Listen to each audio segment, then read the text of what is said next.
हिमाचल प्रदेश के पास एक बड़े पर्वत के नीचे एक छोटा सा गांव बसा हुआ था। उसका नाम था हिमाचल नगर।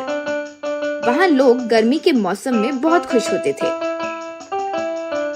वहाँ रास्ते पर दिखे अलग अलग प्रकार के पकवान खाकर खुश होते थे। लेकिन उस गांव में ठंड बहुत ज्यादा लगती थी।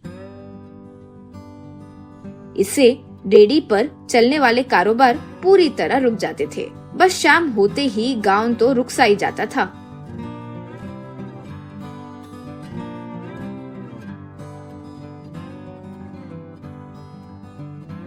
सब अपने अपने घरों में ठंड से बचते हुए बैठे रहते थे। कोई बाहर नहीं आता था।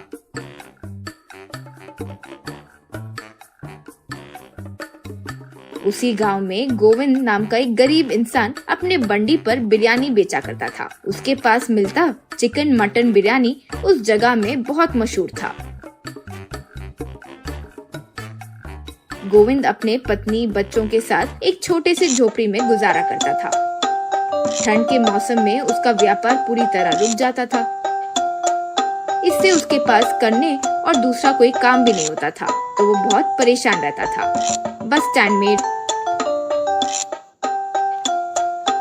रेलवे स्टेशन पर कुली का काम करते हुए पैसे कमाकर पत्नी को देता था।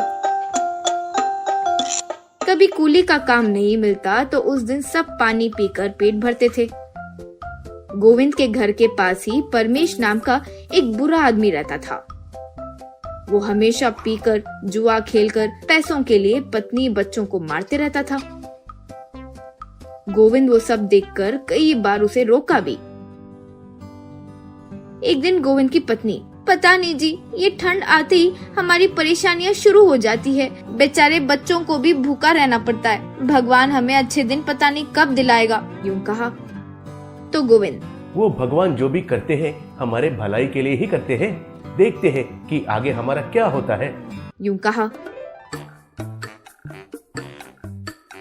एक दिन उस बर्फ में पेड़ के लकड़ी के लिए गोविंद जंगल में गया।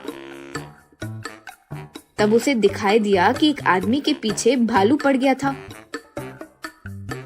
वो व्यक्ति डर से पुकारते हुए गोविंद के पास आया। तब गोविंद अपने पास जो लकड़ी थी उससे भालू को मारकर जोर से पुकारा, हुई, हुड़ी, हुड़ी, यूं पुकारा। बस वो भाग गया।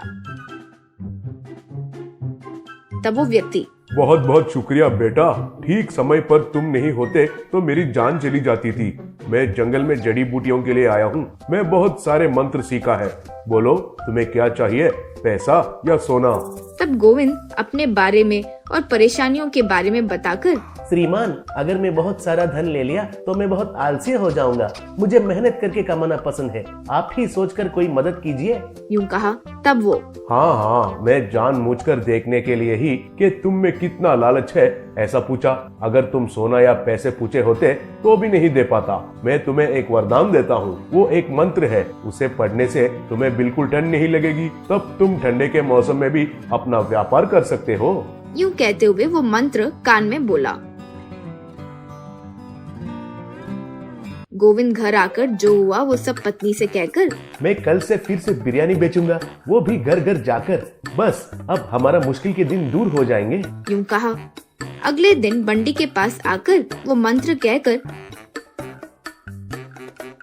बंडी ढकेलते हुए, हाँ बिरयानी भाई बिरयानी, गर्मा गर्म चिकन बिरयानी, गर्मा गर्म मटन बिरयानी आपके घर तक आया है। देखिए, ये ठंड में गर्मा गर्म बिरयानी खाकर खुश हो जाइए, कहते हुए पुकारा। इससे घर में बैठकर बिरयानी जो नहीं बना सके वे सारे लोग आकर उसके पास बिरयानी खरीदकर खाए।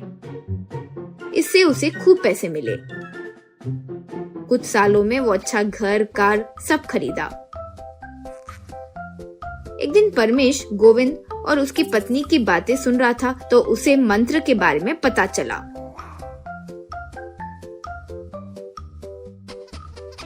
अगले दिन वो गोविंद के पैर पकड़कर, दोस्त, मेरा पत्नी और बच्चों के ऊपर कसम खाता हूँ, मैं अब बदल गया हूँ। वो मंत्र क्या है मुझे भी बताओगे तो मैं भी बिरयानी बेचकर अपना परिवार पाल सकूंगा। मेरा यकीन करो प्लीज। यूं कहा गोविंद उसे उठाकर, छी छी, ये क्या कर रहे हो परमेश? अगर तुम्हारा भला होगा तो मैं क्यों नहीं बोलूंगा? कहते हुए वो मंत्र कान में कहा। बस तब परमेश, कितने मूर्ख हो रहे तुम। अब देखो तुम्हारा काम तो गया। तुम बिरयानी 100 में बेच रहे हो तो मैं केवल 50 में ही बेचूंगा। टुकड़े कम डालूंगा। सड़ा हुआ चीजों का इस्तेमाल करके बिरयानी बनाकर पैसे पूरा बचा लूंगा।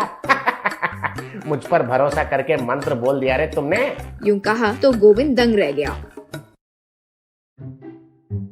अगले दिन परमेश बिरयानी लेकर, अरे ओ गोविंद, देखो देखो, बिना शर्ट के बिरयानी बेचूंगा तो वो एक अलग किस्म का वैरायटी होगा और मुझे अच्छा नाम मिलेगा। सब 6 पैक बिरयानी वाला कहते हुए नाम रखेंगे। देखो देखो। कहकर शर्ट निकालकर मंत्र पढ़ा, लेकिन वो मंत्र काम नहीं किया। बस वो देखते देखते एक बर्फ के मूर्ति में बदलकर नीचे गिर गया।